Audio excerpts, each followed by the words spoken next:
Alors, je m'appelle Stéphanie Lévesque, je suis entrepreneur et aujourd'hui, on va fabriquer une patinoire, moi et mon équipe et l'équipe de Rona. Vous avez besoin pour fabriquer la patinoire de certains outils. Une bonne scie à onglet, une bonne perceuse. Si vous avez un fusil à clous, c'est encore plus rapide. Puis la toute première étape, c'est de niveler votre terrain. Et la seconde étape, c'est de poser la toile parce que la toile va faire en sorte que vous allez pouvoir avoir une rétention de l'eau. Si jamais il y a des redoux à travers notre hiver, ça va faire en sorte que l'eau va rester en surface et ça va éviter qu'elle fuite en fait au sol. Donc, on a pris la toile et on l'a fait remonter sur le rebord en fait de la lisse qui est au sol. Puis, évidemment, on l'a broché tout autour, donc ça va éviter les fuites d'eau.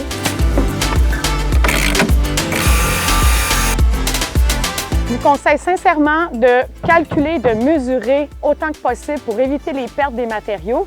Ici, dans notre cas, on va utiliser les matériaux en pleine longueur, mais on doit quand même couper pour faire les côtés de chaque bande qui sont les montants. L'étape est très simple. Il suffit seulement de mesurer aux bonnes grandeurs, puis ensuite on coupe. Donc, une fois que toutes les pièces pour le bâti sont coupées, il reste à passer à l'assemblage. Bien évidemment, on peut le clouer ou on peut encore le visser si vous avez des enjeux d'entreposage. S'il est cloué, c'est plus difficile à démonter. Donc, on va visser. Et là, je me suis fait des petits blocs pour pouvoir installer ma feuille correctement, la feuille de contreplaqué correctement parce que je veux qu'elle soit encastrée dans la bande du dessus. C'est purement esthétique, mais quand même, ça va faire qu'elle va résister aussi plus longtemps. Ensuite, ce qui est important, c'est qu'à chaque fois qu'on installe une bande, il faut mesurer pour être certain qu'on a toujours la bonne grandeur de la patinoire parce que ça pourrait être simple de partir un peu en angle ou de travers et là, on aurait de la difficulté pour refermer la patinoire au complet. Donc, à chaque bande, on prend une mesure puis on s'assure que la patinoire est bien droite et bien d'équerre.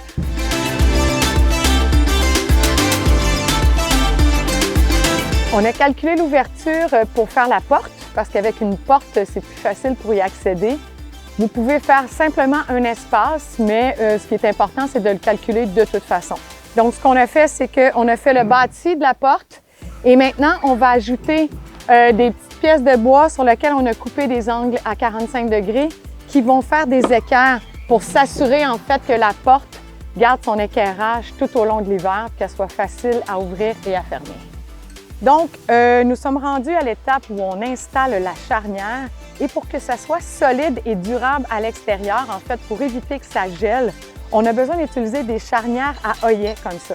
Donc, l'enjeu de la patinoire, c'est qu'elle reste bien droite parce que si jamais elle bouge entre chacune des bandes, finalement, ça ne sera pas assez solide. La partie qui est mobile ici, où il y a la porte, c'est une partie qui reste quand même fragile. Quand il y a une ouverture dans une structure, ça reste fragile, donc il faut la solidifier. Donc, on va lui attacher ici des pattes qui descendent jusqu'au sol et on va s'ancrer dans le sol. Puis, on va utiliser aussi des clous qu'on va mettre dans la lisse au sol pour éviter qu'elle bouge. Si vous ne pouvez pas peindre à l'intérieur, vous devez, dans tous les cas, utiliser une peinture extérieure et il y a certaines peintures qui peuvent résister à l'application jusqu'à 2 degrés.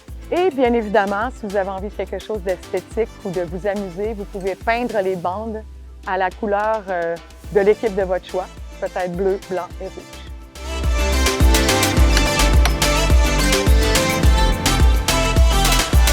Et voilà, la patinoire est terminée. Je vous suggère de communiquer avec la municipalité s'il y a des règles en vigueur.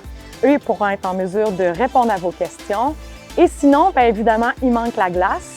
Il faut attendre quelques jours consécutifs pour qu'il fasse très froid pour que la glace fige correctement.